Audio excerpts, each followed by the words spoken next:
আসসালামু আলাইকুম সবাইকে এডুকেশন পরিবারের পক্ষ থেকে আমি তারিকুল ইসলাম বরাবরের মতো চলে এলাম আরও একটি দারুণ বাংলা ক্লাস নিয়ে। তো আজকে কিন্তু আমরা শিখবো আমাদের পাঠ্য বইয়ের যে বসেক কবিতাটি আছে সেই কবিতাটি সম্পর্কে। তো বসেক কবিতাটা লিখেছেন কে? আমাদের অত্যন্ত প্রিয় একজন কবি আল মাহমুদের কিন্তু আসলে লেখা বসেক কবিতাটি। তো একদম প্রথমে আমরা যেটা পড়বো সেটা হচ্ছে আল মাহমুদের অর্থাৎ লেখক পরিচিতি বা কবি পরিচিতি আমরা যেটাকে বলি। তো একদম প্রথমে আমরা কিন্তু আমরা কিন্তু কবি পরিচিতিটা পড়বো। তো কবি পরিচিতি লেখক আল মাহমুদ কিন্তু ১৯৩৬ সালে ব্রাহ্মণবাড়িয়া জেলার মোড়াইল গ্রামে কিন্তু আসলে জন্মগ্রহণ করেন। তো কত সালে? ১৯৩৬ সালে এবং তিনি জন্মগ্রহণ করেন কোথায়? ব্রাহ্মণবাড়িয়ায়। যদি মনে না থাকে তাহলে মনে রাখবা যে ব্রাহ্মণবাড়িয়ায় কিন্তু অতিরিক্ত মারামারি হয় এবং সেখানে কিন্তু আল মাহমুদ কিন্তু জন্মগ্রহণ করেন। এই কথাটা মনে রাখলে কিন্তু তোমার আল মাহমুদের জন্মস্থান সম্পর্কে কিন্তু মনে থাকবে। এবং তার প্রকৃত নাম মীর আব্দুস শুকুর আল মাহমুদ। এবং তিনি কিন্তু দীর্ঘকাল সাংবাদিকতা পেশার সঙ্গে কিন্তু আসলে যুক্ত ছিলেন। তো বাংলা সাহিত্যের অধিকাংশ কবি বা লেখক ওনারা কিন্তু অধিকাংশই শিক্ষকতা বা সাংবাদিকতার সাথে কিন্তু আসলে যুক্ত ছিলেন। তো কোনো সময় যদি পরীক্ষায় যদি টিক যদি কমন না আসে তাহলে কিন্তু তোমরা সাংবাদিকতা যদি টিক দিয়ে আসো তাহলে কিন্তু তোমার টিক হওয়ার সম্ভাবনাটা কিন্তু অনেকটাই কিন্তু আসলে বেড়ে যাবে। এরপরে তিনি কিন্তু আসলে বাংলাদেশ যে শিল্পকলা একাডেমি আছে, তো সেই শিল্পকলা একাডেমিতে যোগদান করেন এবং পরিচালকের পদ থেকে অবসর গ্রহণ করেন। আ তার মানে তিনি বাংলা শিল্পকলা একাডেমির পরিচালকও কিন্তু আসলে ছিলেন। এটাও কিন্তু একটা ইম্পোর্টেন্ট একটা দিক। প্রশ্ন আসতে পারে যে বাংলাদেশ শিল্পকলা একাডেমির পরিচালক ছিলেন কোন কবি? তারপরে অপশনে কিন্তু ৪ টা কবির নাম দিতে পারে। মুক্তিযুদ্ধ তাকে বিশেষভাবে অনুপ্রাণিত করে। স্বাধীনতার পর তিনি দৈনিক গণকণ্ঠ পত্রিকার সম্পাদক নিযুক্ত হন। আ এটা একটা ইম্পোর্টেন্ট প্রশ্ন যে আ আল মাহমুদ কোন পত্রিকার সম্পাদক ছিলেন? এর অ্যান্সার হবে দৈনিক গণকণ্ঠ। এছাড়াও তার কবিতার কিন্তু একটা বিশেষত্ব কিন্তু আছে। তো বিশেষত্বটা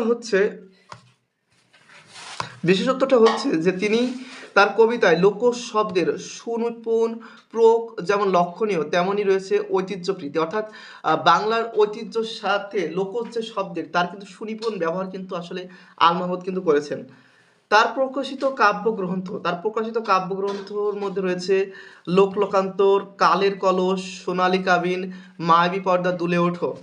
এছাড়াও আরব্য আরব্য রজনীর রাজহাঁস এবং বখতিয়ারের ঘোড়া ইত্যাদি তার উল্লেখযোগ্য কিন্তু আসলে কাব্যগ্রন্থ। এবং কথা সাহিত্য হচ্ছে কি পানকড়ির রক্ত, পাখির কাছে ফুলের কাছে তার শিশুতোষ কবিতার কিন্তু আসলে বই। তো আল মাহমুদ এর জীবন কিন্তু আসলে অত্যন্ত কিন্তু সুন্দরতম ছিলেন। বিভিন্ন পেশার সাথে যুক্ত এবং লেখালেখির মাধ্যমে তার জীবন কিন্তু আম সত্যিই এক ব্যস্ততার মধ্য দিয়ে কিন্তু আসলে ছিল। তো এরপরে আমরা যে আসি, যে বিষয়টা নিয়ে আমরা কিন্তু কথা বলব সেটা হচ্ছে এই যে কবিতাটি আছে তার কিন্তু শব্দার্থ টিকাগুলো কিন্তু আমি সবসময় আগে পড়ানোর চেষ্টা করি। তাহলে হয় কি কবিতাটি আছে সেটা কিন্তু আসলে তোমাদের কিন্তু আসলে বুঝতে কিন্তু আসলে সুবিধা হয়। তো বুনো হাঁস বলতে কিন্তু আমরা বুঝতে পারছি যে হাঁসকে কিন্তু আসলে বোঝানো হয়। তারপরে বুনো শব্দের অর্থ দ্বারা বোঝায় যে কোনো জিনিস আসলে নিজে থেকে আ লাগানো বা নিজে থেকে পালন করা হয়নি এমন কোনো জিনিস বলতে আসলে বুনো বোঝানো হয়। অর্থাৎ যে হাঁস গৃহপালিত নয় অর্থাৎ বনে থাকে সেই ধরনের হাঁসকে কিন্তু আসলে বুনো হাঁস বলানো হয়েছে। এরপরে যে বিষয়টা আছে সেটা হচ্ছে জেট। জেট শব্দের অর্থ আসলে দ্রুত গতিসম্পন্ন আ উড়োজাহাজ অর্থাৎ যেগুলোকে আমরা ফাইটার জাহাজ বলি। যেগুলোকে আসলে এক কথায় যুদ্ধ বিমান নামে আসলে আমরা চিনি। তো দ্রুত গতিসম্পন্ন উড়োজাহাজকে আমরা কিন্তু জেট বলে থাকি। তারপর টেলিগ্রাফ সংকেতের সাহায্যে দূরে বক্তব্য প্রেরণের জন্য ব্যবহৃত যন্ত্র। ১৮৩৭ সালে আধুনিক এই যন্ত্র বিদ্যুতের সাহায্যে পরিচালিত হয়। এখন আর এ ধরনের যন্ত্র কিন্তু আসলে ব্যবহার করা হয় না। অর্থাৎ টেলিগ্রাফের ব্যবহার কিন্তু এখন আর নেই।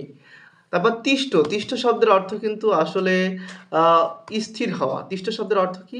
স্থির হওয়া। এবং রামায়ণ পৃথিবীতে ৪ টি জাত মহাকাব্যের একটি। অর্থাৎ রামায়ণ কি একটি মহাকাব্য। এর রচয়িতা কি? বাল্মীকি। মহাবীর হনুমান অর্থাৎ রামায়ণে বীর হনুমানের বীরত্বপূর্ণ বহু কর্মের কথা উল্লেখ আছে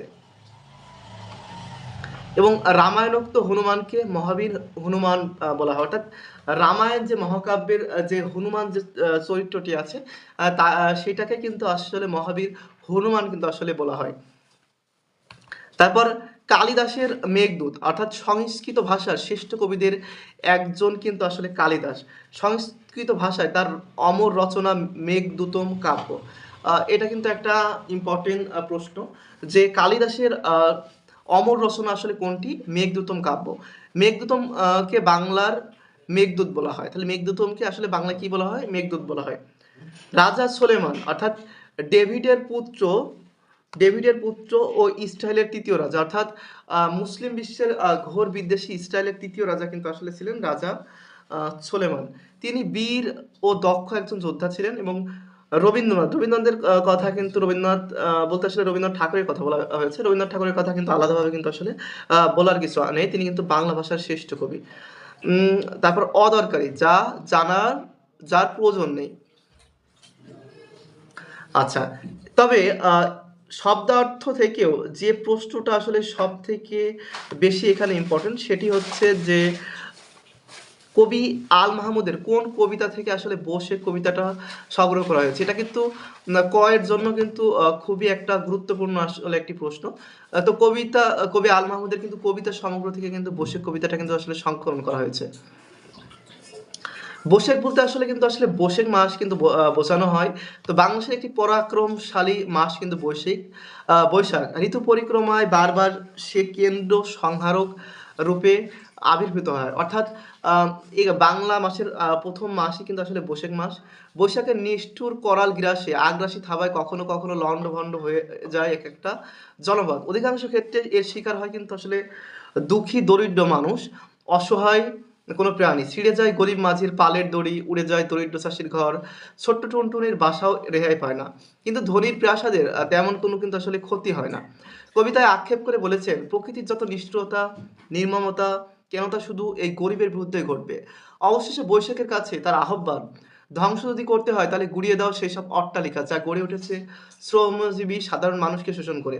এই কবিতায় বৈশাখের বিধ্বংসী প্রতীকের মধ্য দিয়ে অত্যাচারীর অবসান কামনা করা হয়েছে। অর্থাৎ বৈশাখ একটা কিন্তু শক্তিশালী একটি মাস। এই মাসে কিন্তু আসলে বিভিন্ন ধরনের যেমন খরা এবং ঝড় হয়, যার ক্ষতিগ্রস্ত কিন্তু অধিকাংশ ক্ষেত্রে কিন্তু আসলে গরিব বা অসহায় প্রাণী এরা কিন্তু হয়ে যায়। কিন্তু কবির আহ্বান যে তাদেরকে ক্ষতি না করে বৈশাখ তুমি যেসব মানুষগুলো যেসব অট্টালিকাগুলো আসলে গড়ে উঠেছে শ্রমজীবী সাধারণ মানুষকে শোষণ করে তুমি তাদেরকে ক্ষতি করো। এই কবিতায় বৈশাখের বিধ্বংসী প্রতীকের মধ্য দিয়ে অত্যাচারীর অবসানকে কামনা করেছেন আসলে কবি। তো এবার আমরা আসি এবার যে মূল কবিতাটি আছে সেইটা সম্পর্কে। সেখানে আমরা লাইন বাই লাইন কিন্তু আসলে বোঝার কিন্তু আসলে চেষ্টা করব। তো যে বাতাসে বুনো হাঁসের ঝাঁক ভেঙে যায়, জেঠের পাখা দুমড়ে মুচড়ে শেষে আছাড় মারে, নদীর পানি শূন্যে তুলে দেয় ছড়িয়ে, নুয়ে দেয় টেলিগ্রাফের থামগুলো। অর্থাৎ এখানে বৈশাখের যে শক্তিশালী রূপ সেইটা কিন্তু আসলে বোঝানো হয়েছে। অর্থাৎ যে বাতাস বুনো হাঁসের ঝাঁক ভেঙে যায়, অর্থাৎ বুনো হাঁসগুলো দল বেঁধে থাকে কিন্তু এর বাতাসের কারণে কিন্তু হাঁসগুলো একে অপরের দিকে কিন্তু অন্যদিকে কিন্তু ছুটাছুটি করে, ফলে তাদের যে ঝাঁক সেটা কিন্তু আসলে ভেঙে যায়। এবং জেটের পাখাও কিন্তু এই বৈশাখ মাসের এই তীব্র বাতাসের কারণে কিন্তু দুমড়ে শেষে আছাড় মারে এবং নদীর পানি আসলে শূন্য তুলে ছড়িয়ে দেয়। তারপর নয়ে দেয় টেলিগ্রাফের থামগুলো, অর্থাৎ বাতাসে টেলিগ্রাফের থামগুলো কিন্তু এই বৈশাখের বাতাসে কিন্তু আসলে নয়ে যায় সেই পবনের কাছে। সেই পবন শব্দের অর্থ কিন্তু এখানে বাতাস, যদিও কিন্তু আসলে এটা কিন্তু শব্দ অর্থের ভিতরে কিন্তু আসলে দেয়া নেই, তবে পবন শব্দের অর্থ বাতাস, এটা কিন্তু আসলে জেনে রাখো। তো সেই পবনের কাছে আমার এই মিনতি, অর্থাৎ সেই বাতাসের কাছে আমার মিনতি। অর্থাৎ বৈশাখের যে বাতাস আছে তার কাছে আসলে লেখক মিনতি করেছেন তিষ্ট হওয়া, তিষ্ট মহাপ্রতাপশালী। তিষ্ট শব্দের অর্থ কিন্তু এর আগে আমরা কিন্তু আসলে পড়েছিলাম যে স্থির হওয়া। তো তো স্থির হাওয়া, স্থির মহাপ্রতাপশালী, গরিব মাঝির পালের দড়ি ছিঁড়ে কি লাভ, কি সুখ বলো গুড়িয়ে দিয়ে চাষির পিঠা। তো লেখক কিন্তু সেই বাতাসের কাছে আসলে মিনতি করেছেন যে স্থির হাওয়া, স্থির মহাপ্রতাপশালী, গরিব মাঝির যে পালের দড়ি আছে সেটা ছিঁড়ে কি লাভ, বা একজন চাষির যে ভিটে সেটা গুড়িয়ে দিয়ে আসলে কি লাভ। তিনি আসলে বাতাসের কাছে বৈশাখের যে বাতাস আছে সেই বৈশাখের সেই বাতাসের কাছে কিন্তু এই প্রশ্নটা কিন্তু আসলে রেখেছেন। তারপর তিনি আরো প্রশ্ন রেখেছেন যে বেগুন পাতার অর্থাৎ বেগুন পাতার বাসা ছিঁড়ে টুনটুনিদের উল্টে ফেলে দুঃখী মায়ের ভাতের হাঁড়ি, হে দেবতা বলো তোমার কি আনন্দ, কি মজা পাও বাবুই পাখির ঘর উড়িয়ে। তো এখানে তিনি আসলে বাতাসকে হে দেবতা অর্থাৎ বাতাসকে কিন্তু আসলে দেবতার সাথে তুলনা করেছেন। যদিও বিভিন্ন দৃষ্টিকোণ থেকে দেবতা এটা যায় না। তো বেগুন পাতার বাসা ছিঁড়ে টুনটুনিদের, তো এখানে কিন্তু একটা ইম্পর্টেন্ট প্রশ্ন যে টুনটুনিদের বাসা আসলে কি দিয়ে তৈরি? টুনটুনিদের বাসা আসলে বেগুন পাতাতে কিন্তু আসলে তৈরি। উল্টে ফেলে দখী মায়ের ভাতের হাঁড়ি এবং কিসের ভাতের হাঁড়ি? দুঃখী মায়ের ভাতের হাঁড়ি। হে দেবতা বলো কি তোমার আনন্দ, কি মজা পাও বাবুই পাখির ঘর উড়িয়ে। তো এখানে প্রশ্ন আসতে পারে যে কোন পাখিদের ঘর ছিঁড়ে? সেটা হচ্ছে টুনটুনিদের পাখিদের, এবং কোন পাখির ঘর উড়িয়ে? সেটা হচ্ছে বাবুই পাখিদের। রামায়ণে পড়েছি রামায়ণে পড়েছি যত ও কীর্তি গাথা, হে মহাবীর সেই মহাবীর হনুমানের পিতা তুমি, কালিদাসের মেঘদূতে যার কথা আছে তুমিই নাকি সেই দয়ালু মেঘের সাথে। অর্থাৎ রামায়ণের যে কীর্তিগাথা এবং মহাবীর হনুমানের পিতা তুমি, অর্থাৎ এই বৈশাখকে কিন্তু মহাবীর হনুমানের পিতার সাথে কিন্তু আসলে তুলনা করেছে। কালিদাসের মেঘদূত যার কথা আছে, অর্থাৎ কালিদাসের মেঘদূত নামক যে গ্রন্থটা ছিল সেখানেও কিন্তু এই বাতাসের কথা আছে। তুমিই নাকি সেই দয়ালু মেঘের সাথী, অর্থাৎ মেঘের সাথী হিসাবে কিন্তু আসলে বাতাসকে কিন্তু আসলে বাতাসকে এবং বৈশাখের এর কথা কিন্তু আসলে তুলনা করেছে। তবে এমন নিষ্ঠুর কেন হলে বাতাস? উড়িয়ে নিলে কেন গরিব চাষির খুঁটি? গরিব চাষির ঘরের খুঁটি, কিন্তু যারা লোক ঠকিয়ে প্রাসাদ গড়ে তাদের কোনো ইট খসাতে পারলে না। তো এখানে লেখক কিন্তু আসলে প্রশ্ন করেছে যে এমন নিঠুর কেন হলে বাতাস? উড়িয়ে দিলে কেন গরিব চাষির ঘরের খুঁটি? গরিব চাষির ঘরের খুঁটি কেন তুমি উড়িয়ে দিলে? তুমি কেন যে প্রাসাদ আছে তার ইটগুলোকে কেন তুমি খসাতে পারলে না? হায়রে কত সুবিচারের গল্প শুনি, তুমি নাকি বাহন রাজা সুলেমানের, যার তলোয়ারের অত্যাচারে কাটতো মাতা অহমিকা অট্টলিকা গুড়িয়ে দিত। তো তিনি আরো বলেছেন যে কত সুবিচারের গল্প শুনি, মানে আহ, যেমন হচ্ছে তুমি নাকি বাহন রাজা সুলেমানের, তাহলে রাজা সুলেমানের বাহন ছিলেন কি? রাজা সুলেমানের বাহন ছিল কিন্তু আসলে বাতাস। এটাও কিন্তু একটা খুবই 5 স্টার মানের একটা টিক। অবশ্যই অবশ্যই কিন্তু আসলে এটা কিন্তু আসলে মনে রাখার চেষ্টা কিন্তু অবশ্যই করতে হবে। রাজা সুলেমানের বাহন ছিলেন কিন্তু আসলে বাতাস। যার তলোয়ার অত্যাচারীর মাথা কাটতো, তাহলে কার তলোয়ার অত্যাচারীর মাথা কাটতো? সেটা হচ্ছে রাজা সুলেমানের। অহমিকার অট্টালিকা গুড়িয়ে দিত, অর্থাৎ অহংকারের যে অট্টালিকা সেটা কিন্তু আসলে গুড়িয়ে দিত। কবিদের এক মহান রাজা রবীন্দ্রনাথ তোমার কাছে দাঁড়িয়েছিলেন কর জোড়ে, যা পুরনো শুষ্ক মরা অদারকারী কালবৈশাখের একটি ফুঁড়ে উড়িয়ে দিতে। তো কবিদের মহান রাজা, অর্থাৎ কবিদের মহান রাজা বলতে এখানে আসলে রবীন্দ্রনাথের কথা বুঝিয়েছেন, যার কাছে দাঁড়িয়েছিল কর চড়ে যা পুরনো শুষ্ক মরা, অর্থাৎ কবিদের যে মহান রাজা রবীন্দ্রনাথ ঠাকুর আছে, আহ, সে তিনি কিন্তু তার কথা কিন্তু আসলে বলেছেন যে কালবৈশাখী একটি ফুঁয়ে উড়িয়ে দিত, মানে অদরকারি যেসব জিনিস সেগুলো কিন্তু আসলে উড়িয়ে দিত। আমরা কিন্তু রবীন্দ্রনাথের একটা গান করেছিলাম যে এসো হে বৈশাখ এসো হে বৈশাখ, তারপর যে সূচি হোক ধরা, অর্থাৎ আহ, তার যে বাতাস আছে সেইটা মানে তা দ্বারা কিন্তু আসলে সমস্ত গ্লানি আসলে ধুয়ে যায়। তো সেই অর্থে কিন্তু এখানে কিন্তু আসলে রবীন্দ্রনাথের কথা কিন্তু আসলে উল্লেখ করেছেন কবি আল মাহমুদ। ধ্বংস যদি করবে শোনো তুফান, ধ্বংস করো বিভৎকারী পরগাছাদের, পরের শ্রমে গড়েছে যারা মস্ত দালান, বাড়তি তাদের বাহাদুরি গুড়িয়ে ফেলো। অর্থাৎ তিনি কিন্তু বসেক বা বাতাসের কাছে কিন্তু প্রার্থনা করেছেন যে শোনো তুফান। তুফান বলতে আসলে ঝড়, আসলে ঝড় তখনই সৃষ্টি হয় যখন ঝড় কিন্তু আসলে বৈশাখ মাসে কিন্তু আসলে তীব্র বাতাসের কারণে কিন্তু আসলে সৃষ্টি হয়। তো সেই তুফানকে সে কিন্তু আহ্বান করেছেন যে ধ্বংস যদি তোমার করতে হয় তাহলে ধ্বংস করো সেই সব বিভেদকারীকে, পরগাছাদেরকে, যারা পরের শ্রমে গড়েছে আসলে মস্ত দালান, অর্থাৎ শ্রমজীবীদের পরিশ্রমে তারা মস্ত দালান গড়েছে, তাদের বাহাদুরিকে আসলে গড়িয়ে ফেলো।